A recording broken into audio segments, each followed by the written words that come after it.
It's Morbin time.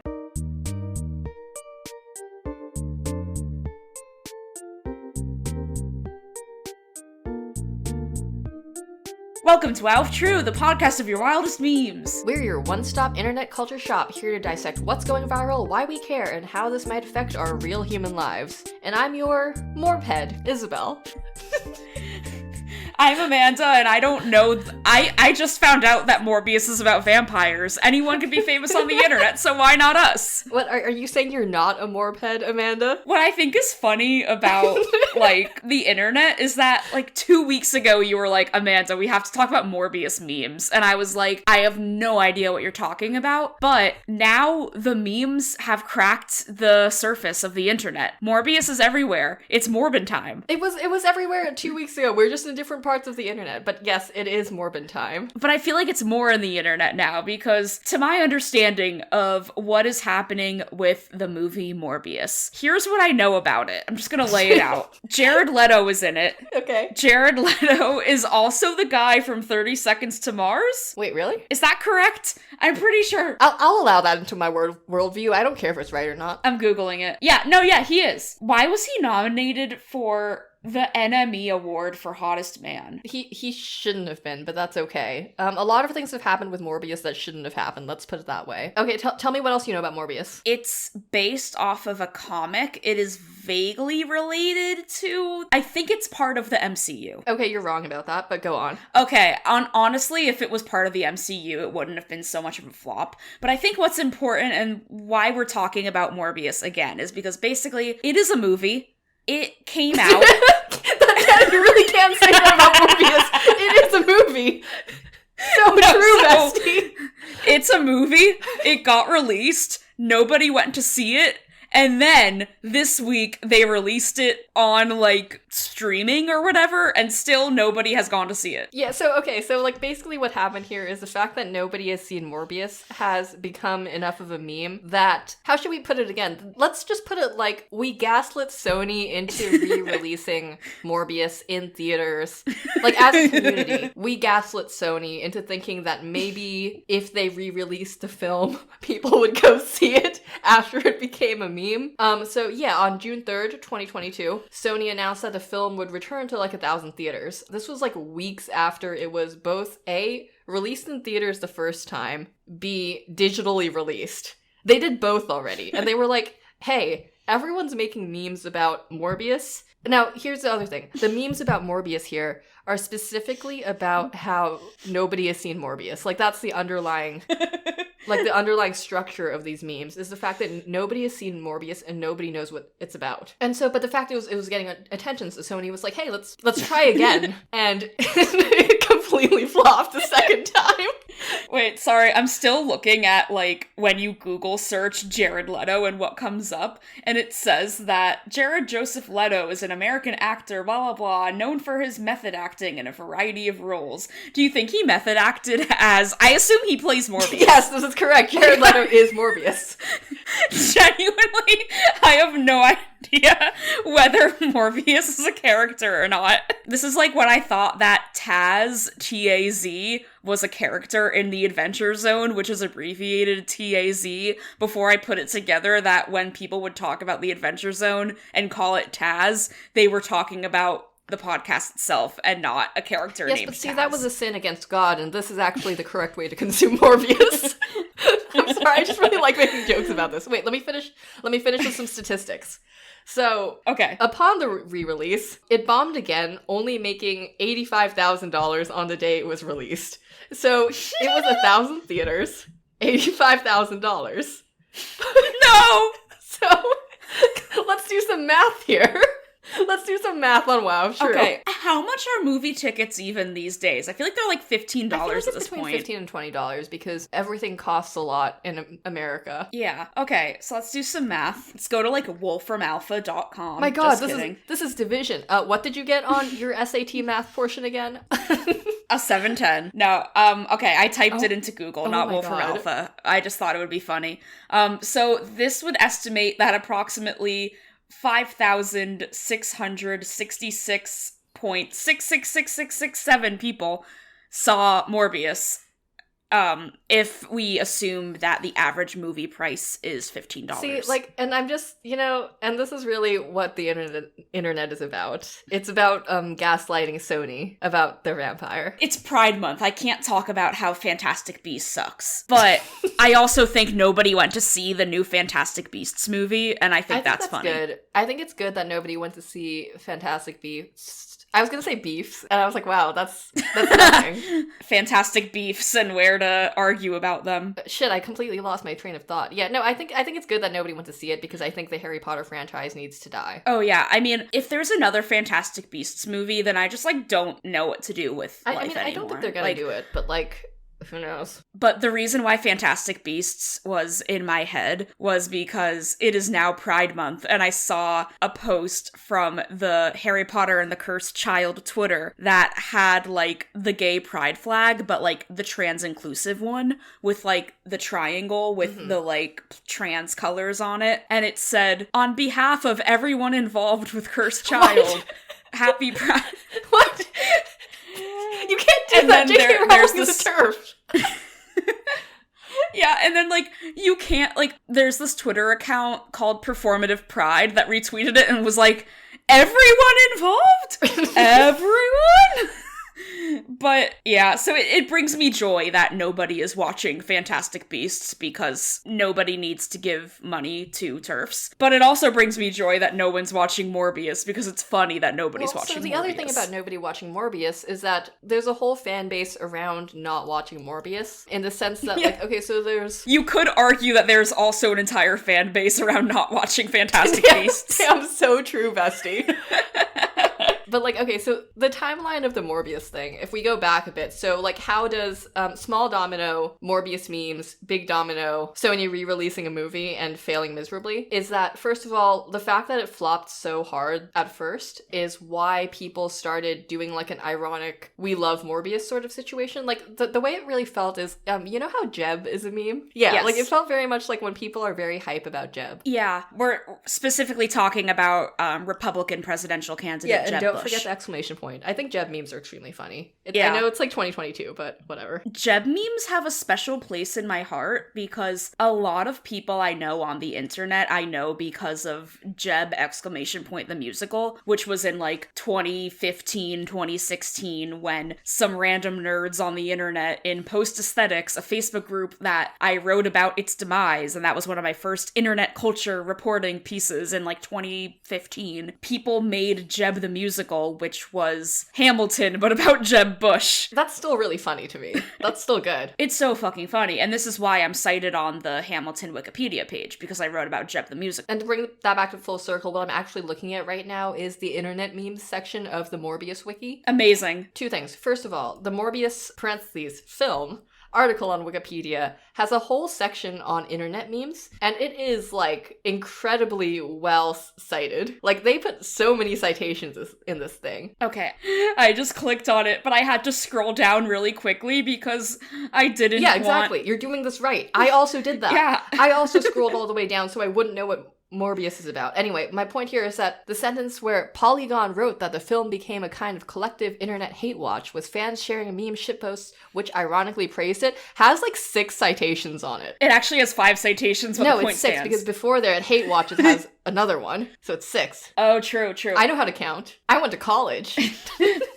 So did I. I was there. Damn, we truly were at college together talking about Jeb the musical. Yeah, except I can't confirm that you graduated because at graduation you sat with the fine arts department instead of the English English abandon department. You guys. That was kind of rude to me. Yeah. I mean, it would have been rude if you did that to the fine arts department. Anyway, speaking of fine arts, you know, it's a fine art. Morbius. So true. I just wanted to talk about the catchphrase, it's Morbin time, real quick. I don't know what that means. Like, I feel like it's not real. It's based on the Power Rangers phrase, it's Morphin time, but people have been saying it. It's really funny. No. I just want to think about, what's another franchise? Like, if you could make up a catchphrase for, like, another thing, like, what's what's a fake catchphrase for Batman? See, I was thinking gotta catch 'em all, but like with like Robin's, because he has like 5 million children. But this is only funny if you like read comics. So the 4 people who still read Batman comics, that's a lie, there's more than that, think this is really funny. Well, I'll take your word for it. I'm trying to think. What's like an Edward Cullen catchphrase? Oh my god. I mean, saw a snail today, effervescent. How did you just pull that out? How did that come to you? I'm quoting a Tumblr post. I have nothing original, Amanda. Oh, okay. I was like, damn, that was like pretty good on the spot. I would have just been like sad boy vibes, which is not as funny as effervescent snail or whatever you said. Saw a snail today, effervescent. I do have that memorized from a Tumblr post that I saw like 5 years ago. And what that says about me is nothing good. This reminds me of one time I was sitting just like on the floor of my apartment with my friend, and under her breath she said, "The tiger, he's breaking out of his cage." He broke free. Yes, the and I'm tiger just like, is damn. out. Yes, oh yeah, yes, the tiger is out. I did have a really good tweet once that was like, true facts. You'll never believe that the kid who wrote the tiger poem is now 24. But no, he's like 9 now. He's still a literal child. You know, that actually comforts me a little, because if he had actually been 24, I would have felt just so fucking old. Yeah. No, I mean, he wrote the poem when he was like 6, and it was like 3 years ago. I don't know. Don't quote me, but he's like definitely still a small child. Anyway, so back to Morbius, which is what we care about today on the podcast. Because right now it is Morbid time. This whole podcast is just Morbid time. I do like that we have continuity though, because I like that this meme was something that I brought up last time, like 2 weeks ago, and it's still relevant now. I like that. Sorry, I'm just looking at I'm just looking at this Wikipedia section, and it's just so funny. Funny. Like this is why I was like, Amanda, I'm just gonna read the Wikipedia page. I'm just gonna do that because it's the funniest summary of anything that I've seen. The other thing I really like here is that people have been posting the entire Morbius film in GIF format in different like locations. Yeah, so I also saw that there was a Twitch stream that was streaming the movie for 12 hours straight. The Twitch account was called Morbius 24/7. And at one point, there were around 2,000 people watching Morbius together, Polygon reports. That's weirdly wholesome. I kind of like that. I mean, I hate that they're watching Morbius. You understand why I hate that they're watching Morbius, but I do like that they did it together. It does remind me of, in my Tumblr days, this is extremely niche, but I would stream The Strokes in Transit, their bad tour documentary from like 2001 with some people on Tumblr. That's also wholesome. It's really good. Every couple years I watch it and I cry. Anyway, that's what people do with Morbius. Is Morbius really generates an emotional reaction. Right, like, just like some other really good movies that have come out in the past. Yes. Okay, that was a good segue, but I don't quite want to move on yet. You're still on Morbius. Okay. Can we reconstruct Morbius from what little we know about it? No, should I tell you some Morbius facts? I also know very little about Morbius. I just want to read an excerpt from the internet memes section of the Morbius Wikipedia that says, so it's just talking about how there's like jokes that were people like doing the good kind of fake news, the fake news that's funny and hurts no one, of saying, are you laughing at Morbillion? Yes. Claims included the film becoming the first to sell over 1 trillion tickets, the first to make over... I love that you can't say it because you're laughing too hard. Say it. Come on, say it. Say the word. Vampire! Hey, shut the fuck up! God damn it. Okay. The first to make over $4 billion,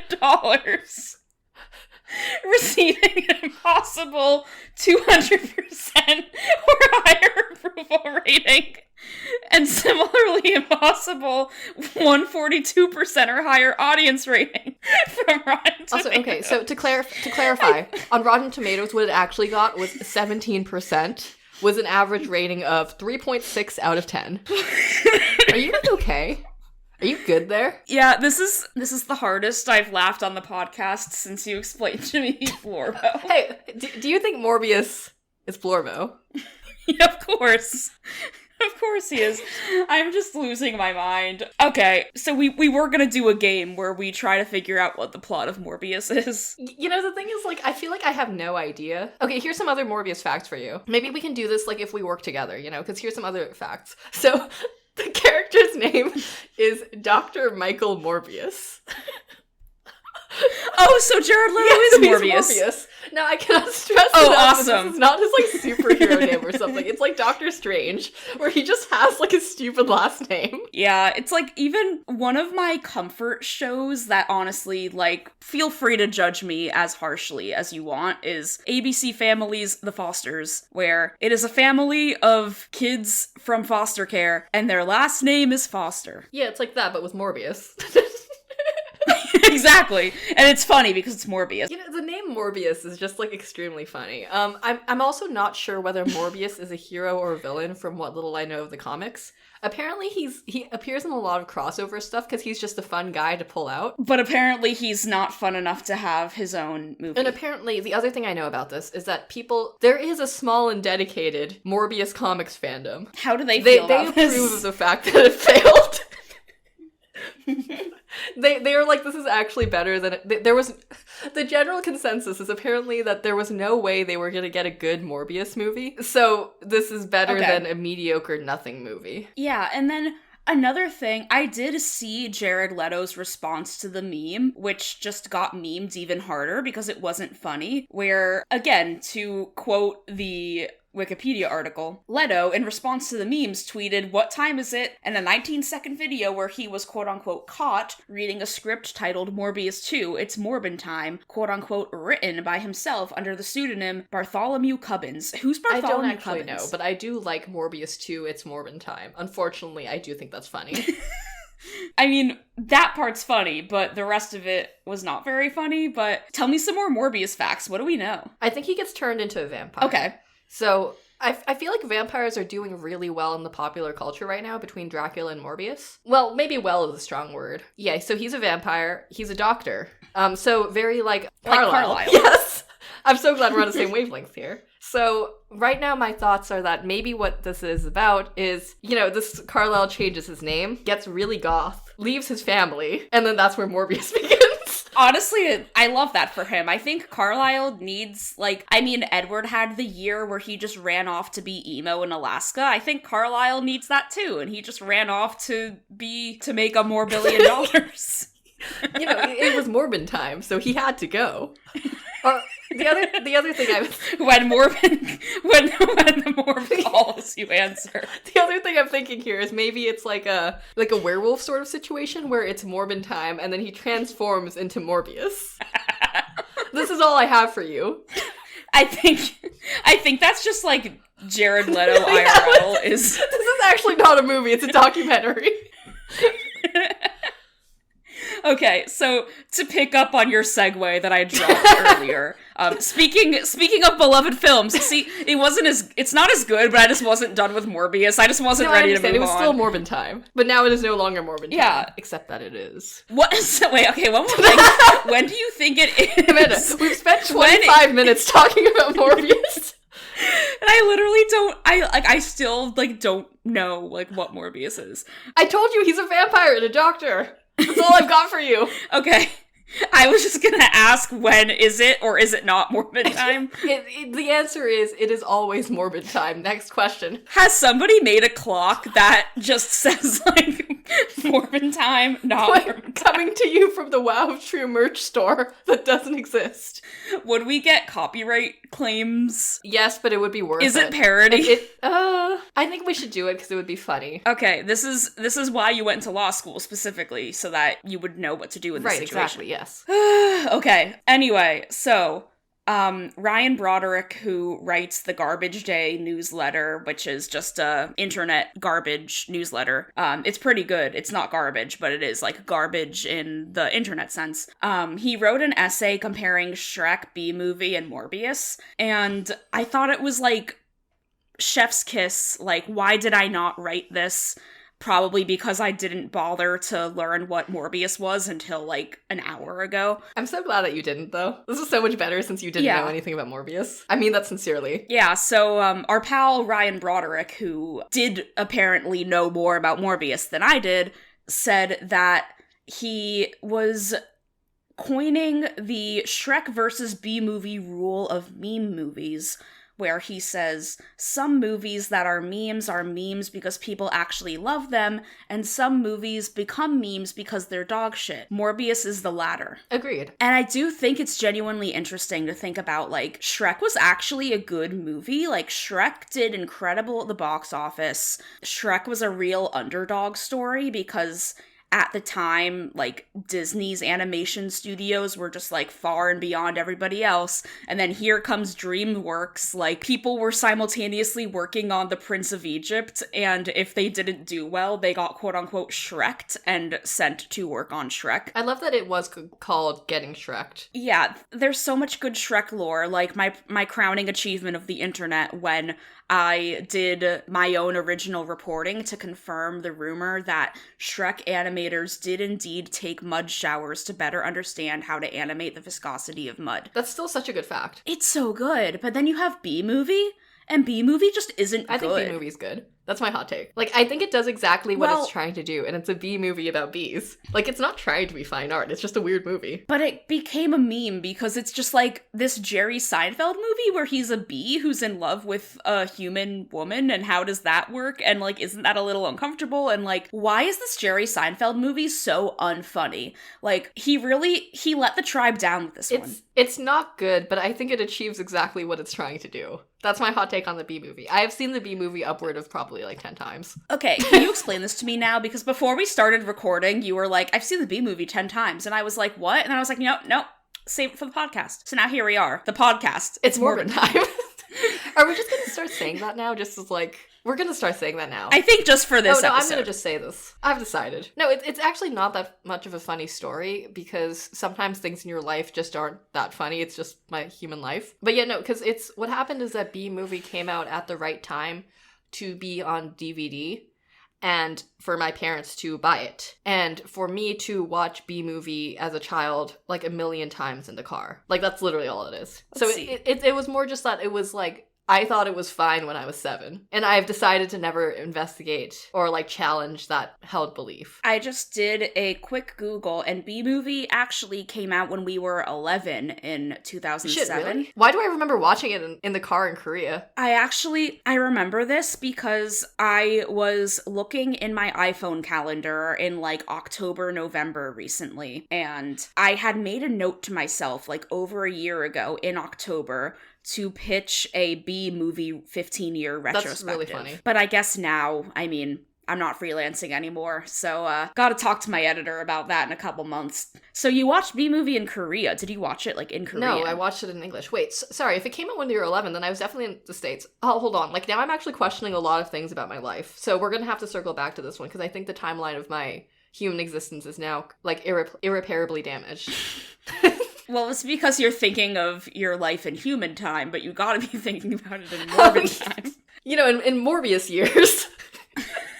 In Morbius years. No, okay, so, like, I think that actually the crucial difference between B-Movie and Shrek and Morbius is that people have consumed Shrek in the B-Movie. Like, in some form or another. Does that make sense? Where, like, Shrek was, like, an actually good movie that when it came out, everyone was like, oh, fuck yeah, Shrek. Because Shrek was, like, funny and actually, like, visually kind of really impressive at the time. And, like, they got into mud. Because they took those mud showers. And B-Movie, we've all consumed through people posting B-Movie in places they should not be posting B-Movie. But Morbius's whole bit is that you do not watch Morbius. Which creates kind of like a playground where you can create any other meme. For example, it's Morbin time. He never says that in the film. Well, I choose to believe that he does. But, like, I can only, like, keep that belief for as long as I never see Morbius. Once I see Morbius, the magic is over.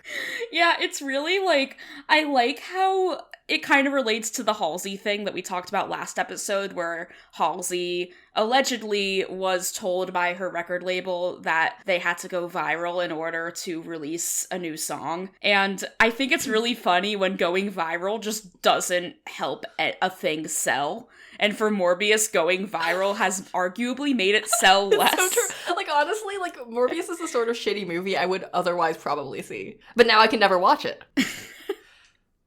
Yeah, and, like, because it's, like, related to Spider-Man, right? That's another thing about Morbius that we know to be true. Morbius is related to Spider-Man. I think at some point he is maybe a Spider-Man villain. I do know that Sony made this movie probably because they wanted to keep the rights to Morbius, as they do with Spider-Man.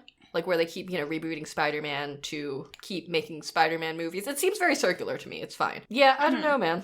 Morbius. Is it still Morbin time? Should we talk about other stuff? Okay, I'm going to talk about Morbius quite literally all day, but let's move on. No, if you have a last Morbius thought, like, please share it with the class. My last Morbius thought was just thinking about how I don't think I've ever actually seen B-movie, but I've seen the YouTube videos that are like B-movie, except every time it gets faster when he steps. You know what I'm talking the ones about. Where, like, every time he says B, it gets faster. Yes, and also we've all been copy-pasted by the B-movie script. So, like, through that, you're consuming B-movie against your will. Do you think that one day we will have that with Morbius, or no? Because the meme is fundamentally different in that the point is not to love it. The point is to never watch it. Well, the point is to love it and never watch it. And I would argue that we are actually already here because people have been posting Morbius in GIF format in a lot of places. Like, there's been an incredibly compressed Morbius GIF that's been going around Discord servers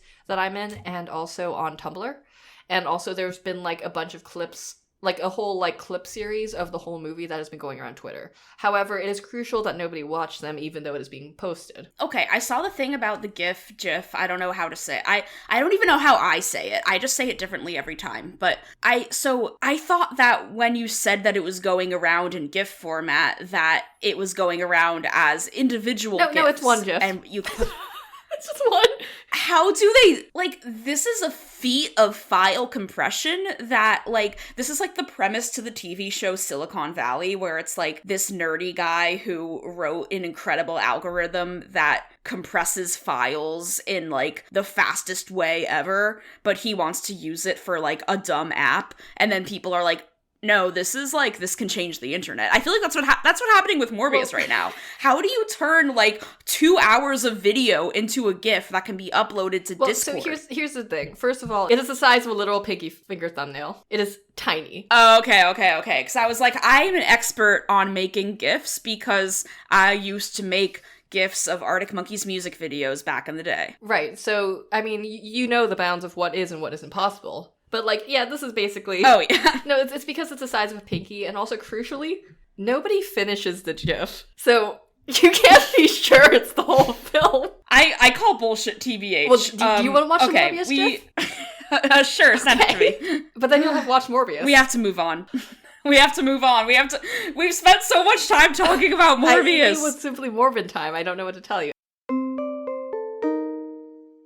Hi, Iz here. This is actually not an ad. Sometimes we have ads here. Usually we have ads here. Today, we just kind of have a thank you for you. And by we, I mean me, because Amanda's in California. So if you're coming from the Spotify comedy page, welcome. We're so glad to have you, and we hope you stick around. We promise that not all the episodes are about Morbius. One of the other episodes is about Morbius. But other than that, every 2 weeks, we bring you another episode about what's weird on the internet, how we feel about it. Just discourse. It's fun. I like to think we have fun around here. I'll spare you the Patreon pitch, but we have a Patreon and it helps us keep the lights on. And anyway, thanks again for listening. Listen to more of us. We're cool, I promise. And if you're not coming from the Spotify comedy page, I just want to tell you about the Spotify comedy page because I think it's funny. Also, welcome. We're so glad to have you again. Anyway, we've been blessed by the powers on high, read the Spotify podcast editorial team, and they have deemed us professionally funny. That's why they put us on the comedy page. Also, they've slotted us into the Internet is a Joke section of the comedy page, which I'm just sharing that with you because I think it's fun. And anyway, thanks for listening. Back to the pod.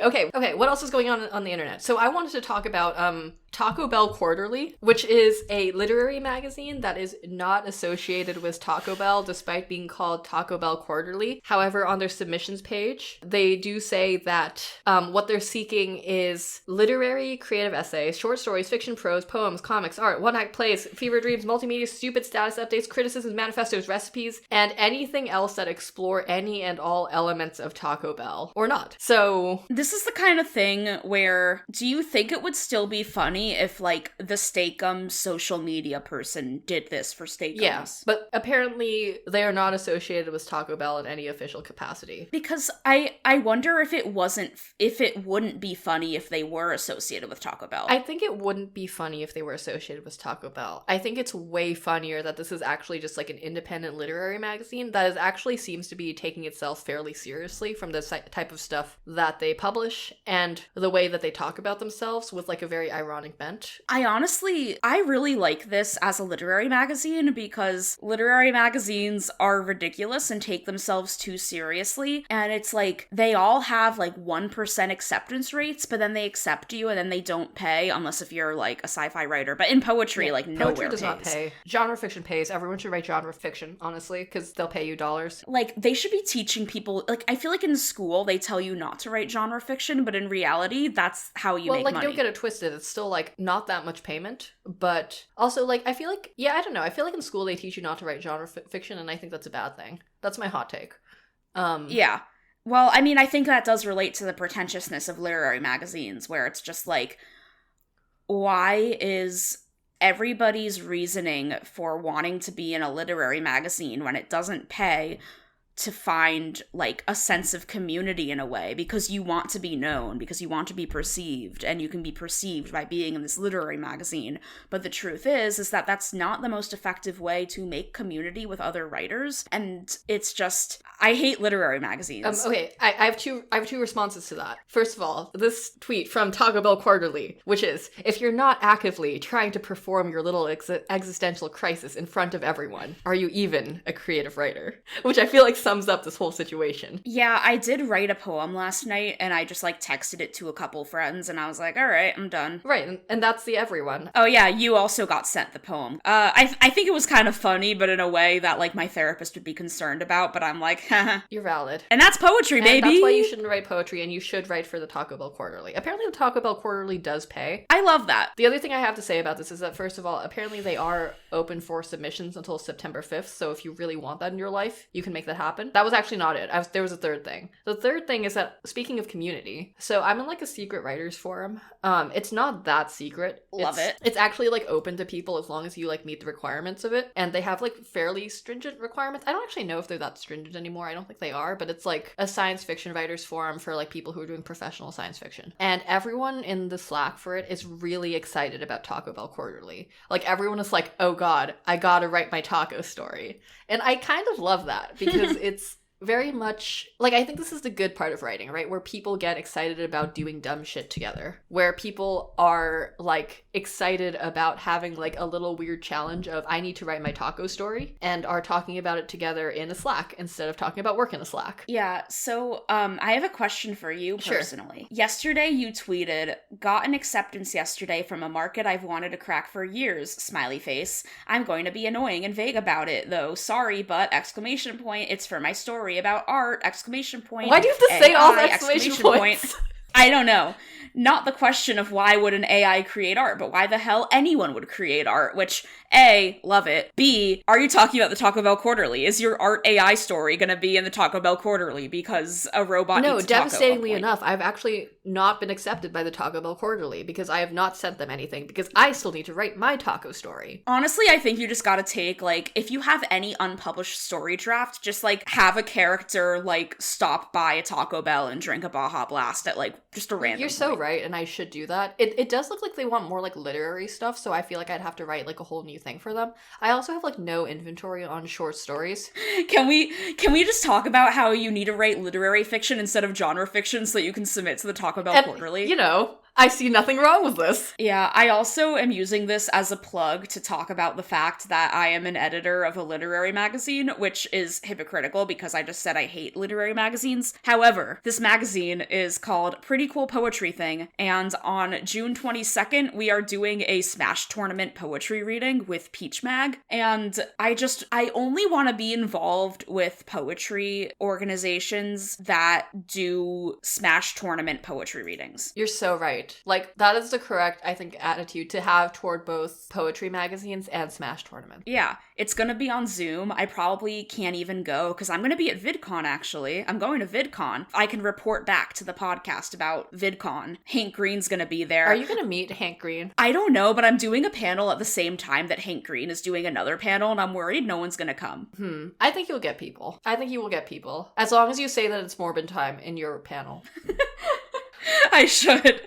That's great marketing. Honestly, I'm like, I don't need to see Hank Green talk to somebody. Like, I fall asleep most nights to old episodes of Dear Hank and John. I've heard him talk enough. I didn't know that about you. I don't need...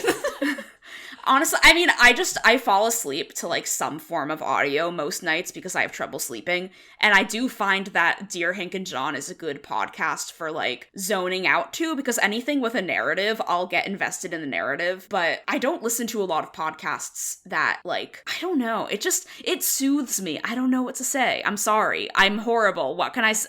I'm sorry, Isabel. No, so now what I'm thinking about is, would you be happy or offended if people told us that they fall asleep to our podcast? I feel like it doesn't have much to do with the content of the podcast. So probably happy, right? Because they're listening to it at least until they fall asleep. Oh yeah, I would just be happy that they're listening to it. Speaking of people that listen to the podcast, the panel that I'm doing at VidCon is with the president of Jelly Smack, and Jelly Smack's PR person listens to the podcast and then emails me and is like, "You guys are so funny. Anyway, here's this PR email." And I'm like, you know what? He's genuine. He does listen to the podcast. Shout out to you, Ryan. Well, now you have to plug the podcast while you're at VidCon. You know that, right? Like, you gotta really plug the podcast. Oh, for sure. Oh, yeah. I mean, honestly, I'm just using TechCrunch's money to promote WoW of True. Just kidding. That was a joke. I am going for actual work purposes for my job. But also, my success means that more people listen to WoW of True. But yeah, I became vividly aware of this when, like, I went on a Zoom call the other day, and it was, like, all these people, including this person, that I was just like, oh, he listens to the podcast. He knows I'm a weirdo. I'm trying to be, like, super serious right now about my very serious VidCon panel hosting situation, but, like, this guy knows it's Morbin time. Yeah, this guy knows it's Morbin time. But, so, okay, so, like, related to that, but on the complete opposite end of the spectrum, so you know how my cousin listens to the podcast, right? Mm-hmm. Hi, Ashley. I called her today for, like, stuff, and she was like, this is weird for me because I listen to your podcast more than we have, like, real-time conversations. And I was like, this is a private podcast just for you, but also, this is my cousin. See, and she's also listening to this now, which has created, like, a very recursive situation where I'm talking about the conversation that I had with her about how she listens to me talk. Yeah, I did one time, someone who I was dating at the time was like, I miss your voice. And I was like, listen to my podcast. That's still really good. And I'm just like, that's so good. I'm so funny. Like, why is no one dating me? I'm Probably so because funny. they're all just listening to your podcast. I mean, true. Like, they don't need to interact with me in any other way. They have it all distilled right here in an MP3 that slides right into your RSS feed. The highlight reel. I'm not sliding into DMs. I'm sliding into RSS feeds. God. On that note, I hate myself. Speaking about other reasons why people shouldn't be dating other people, you know what's worse than Disney adults? Disney adults marrying other Disney adults. You know, like, every single one of our listeners is a Disney adult, and they're turning off the podcast right now. I mean, I have a special complete boredom for Disney because I grew up like 2 hours away from Disney World, and it's just not that exciting. I feel like Disney is fine. Okay, it's two things I wanted to talk about, and the reason I wanted to talk about them is because they showed up on, like, my social media very close to each other, which made me think, A, I'm getting targeted in a really specific sort of way, and B, this is maybe something to talk about. This is kind of interesting. So the first was that there was an Am I the Asshole post about two people who got married and used their catering budget to hire a Mickey and Minnie impersonators rather than get food. Yeah. And whether they're the asshole for doing that, because then they didn't have food at their wedding, but apparently having Mickey and Minnie there meant a lot to them. And I was completely conflicted on, like, felt like less like, am I the asshole or am I not the asshole? And more just like, you're kind of a freak. but you guys are freaks together. Yeah, so what was also confusing about this Am I the Asshole post is that they were like, oh, well, in our defense, while we did not purchase catering, we did have a venue where there was food in other places in the venue. And I'm like, what, did you get married in a mall food court? Yeah, like, no, I was what? also wondering about that. Because that was very vague, and it made me feel like it was just a weird venue to begin with. The other thing about that is that getting these impersonators cost like $2,000+ per session, and they had 2 sessions. And I'm just like, what did they do there? Did they just hang out? Yeah. I mean, do what you want. It's your wedding, but like, it can't cost that money to like buy a Mickey Mouse suit and just like have one of your people you hate most in the world just be like your friend that you secretly don't like, be like, hey, can you do a favor for me and like be Minnie Mouse in my wedding? Exactly. Another fun thing I wanted to talk about from the internet was... Is this fun? I don't know if they're having fun in this one.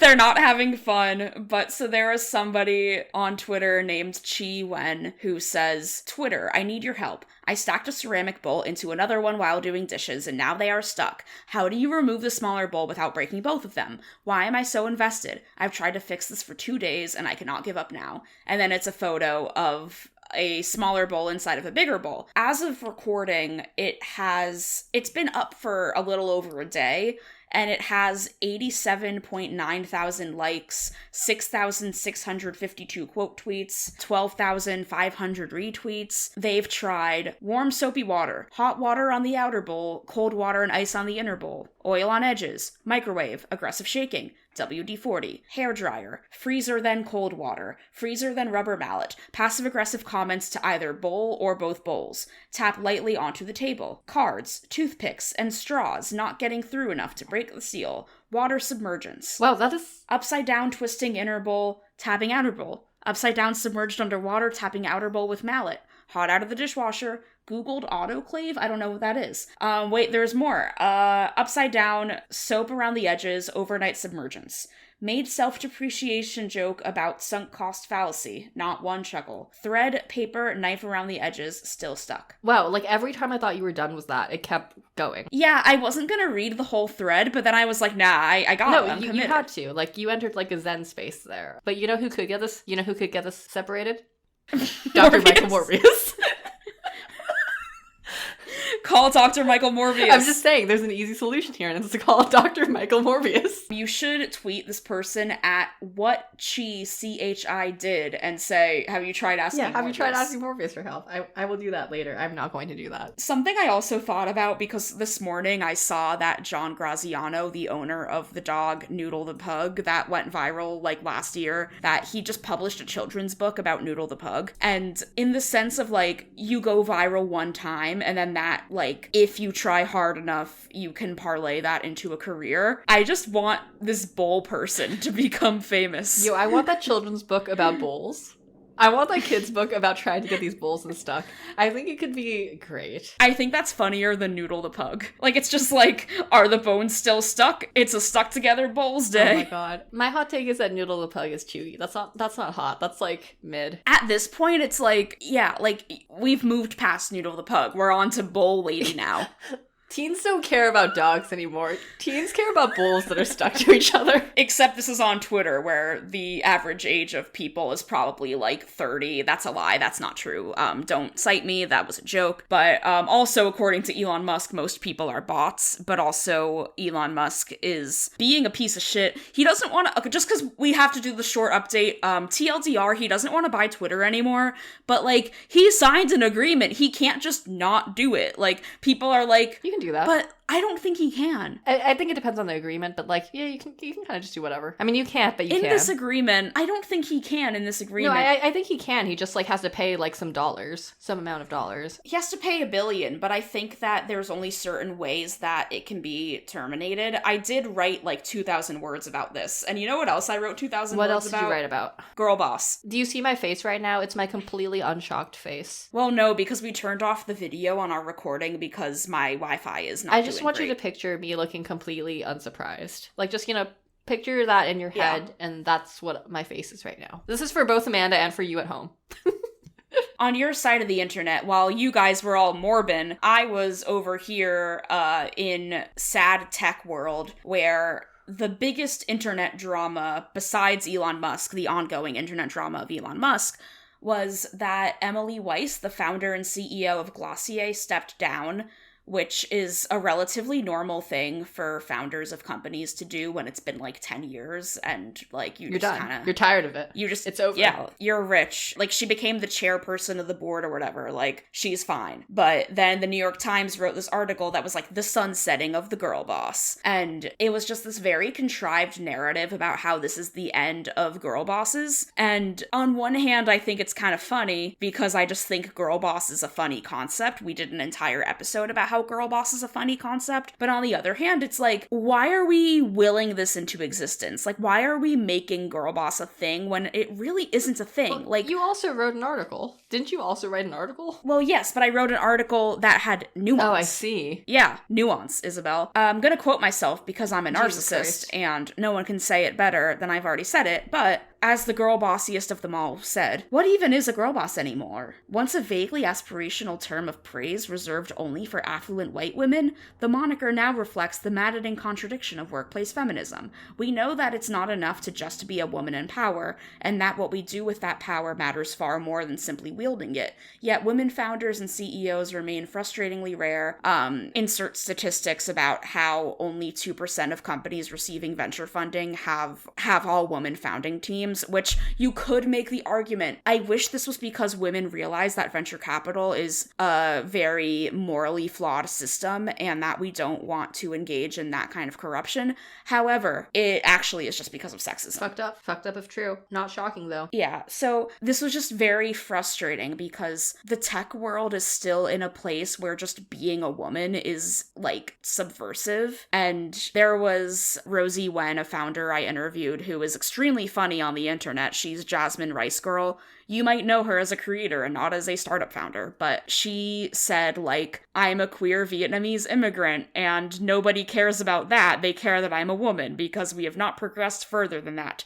And it's just really sad. So I basically just wrote about how, like, is the idea of the girl boss only harming women founders, especially women of color? But here's where the funny part kicks in. The funny part is not that women are not given venture capital. The funny part I love that you like said that like, very seriously. Yeah, so remember in our girl boss episode how we talked about how the meme of the girl boss originated because Sophia Amoruso, the founder of Nasty Gal, wrote a memoir called #GirlBoss. She followed me on Twitter. I love that for you. So I am a girl boss Is now. that how that works? Like, it spreads through Twitter follows? Yes. I mean, of course that's how it works. But, okay, so just the serious takeaway is I do think that it is reductive. I think girl boss memes are funny. Because we are kind of doing a meta meme where we're making fun of the fact that it's so ridiculous that in so many industries, it's still seen as so subversive just to be like a woman CEO. And again, to quote Rosie again, who was just all-star quotes in these articles, made my job so easy by saying amazing things. She described feminism as not the idea that more women should be billionaires, but the idea that there should be less income inequality. I feel like I have nothing funny to say about that because that's just a good quote. Yeah. Yeah, but like, how do we reconcile that girl boss memes are funny? I think we should treat all of this like Morbiverse. In the sense that we don't engage with it except to talk around it and we don't know what it's about.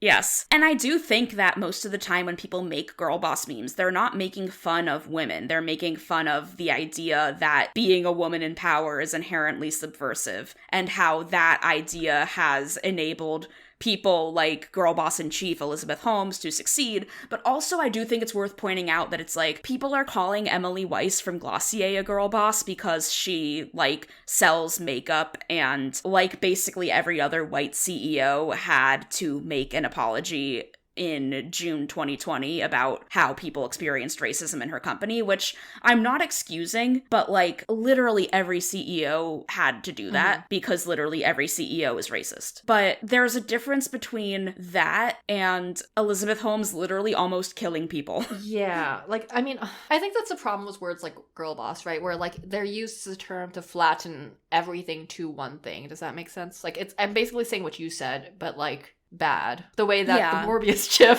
is Morbius with horribly compressed. I'm sorry, this is the only contribution that I'm going to be making to the girl boss portion of the night is to compare it to Morbius in as many ways as possible. I mean, I think that Dr. Michael Morbius is a girl boss. Yes, and as long as we never see the movie, we will always be correct on that. Yeah, and I do want to clarify, I'm not excusing the instances of racism that have happened at Glossier, but it's like, there's a big difference between like white woman makes some missteps versus like Elizabeth Holmes literally could have killed people. This is different scales of murder versus racism, and not the sort of racism that usually leads to murder. Yeah, this is nuance. Final thing, did you learn about caviar bumping? I did learn about caviar bumping, and I don't know how to feel about that. I feel like the fact that caviar bumping is happening at the same time that I accidentally bought a $5 bell pepper the other week. The fact that these two things exist in the same timeline is vexing to me. Yeah, it's what it sounds like. People are doing bumps of caviar, but they aren't I love snorting it. Doing as opposed to eating. This is a separate thing. Like, they're like putting it on their hand and like eating it off of their hand. Have you ever had caviar? Yeah, I had caviar. I had it one time at a very fancy wedding, and it kind of just tasted it's like fine. butter. Like, I feel like caviar is just one of those foods that's like, people like it because it's rare, not really because it tastes good. I had it when I went to Alinea in Chicago, I think, and that was fun for non-caviar related. I'm gonna wrap it all up. So, in the same way that it's actually, they're both the New York Times, I'm sorry, the New York Times, but in the same way that the media has created a narrative around girl bosses when it's really just referring to like 5 white women, we've also created a narrative around people doing caviar bumps when, is this also just 5 white women? Wait, I can tie this back up to Morbius. I can make this all stick together. Yes! So yes. The difference between the New York Times articles and girl bosses and the way they talk about them and caviar bumping and the internet's collective refusal to watch Morbius is that one of these is a homegrown, like, from the people sort of like event versus the New York Times trying to create a narrative. Like, the narrative of what Morbius is and isn't about is not being reported on by any sort of major news outlet yet, except for Polygon, because we like Polygon. I mean, the thing is, like, I would write about Morbius, but I don't know if that is like, is that tech? I think you can make an argument for it being tech because the memes led to a studio doing something. Yeah, I'm gonna DM my editor right now and be like, is it Morbin time? Oh my god, please do. Sometimes I feel like I should get royalties from your articles because of this podcast. Is it Morbin time? Parentheses. This is my way of saying that my friend says I should write about Morbius memes. Do you know about Morbius memes? and the circle is complete. Am I gonna get fired? No, you're not gonna get fired. If anything, they're gonna promote you for your really good reporting about Morbius. I mean, I honestly do think that, like, unironically, one of the bits of original reporting I am proudest of is the Shrek mud reporting. You know, it was a great article, and it was great reporting on your part. Thank you. I have nothing funny to say at the end, because I feel like I used up all my jokes on Morbius. I was counting on you to say on that note. Well, okay. Yeah, no, we could just, like, we could just leave. You know, we could just walk out of this room. On that note. Do we have anything left to say? I've got nothing. Like, all I had... Listen, I told you when we started this that I had one thing, and that one thing was Morbius. And now that we've talked about Morbius, I'm outie. Anyway, if you like this episode, tell a friend. Word of mouth is how we grow. Thank you to all of our patrons, and shout out specifically to Zoe, Bray, Andre, Thea, Brian, and Gabriel. If you want your name in the above or in our Twitter header, slide right into our Patreon at patreon.com/wowoftrue. Shout out to Allison Mills, beloved audio editor, and to graphic designer and Canva warlock Eric Silver, who made our logo, and Sam Reiser, who made our podcast music. You can find us on Twitter as @wowofTruePod and Instagram and Facebook as @wowoftrue. Had your 15 seconds of internet fame? Slide right into our Twitter DMs and tell us about it. it. Also, just, the only reason you can't slide into our DMs is if you want to tell us what Morbius is about. Until next time, let's get weird on the internet.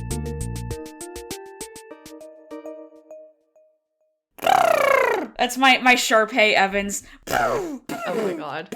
Yeah, Allison, don't use this. It's not going to be compelling content. No, this is content. Allison, keep it in. No! Okay.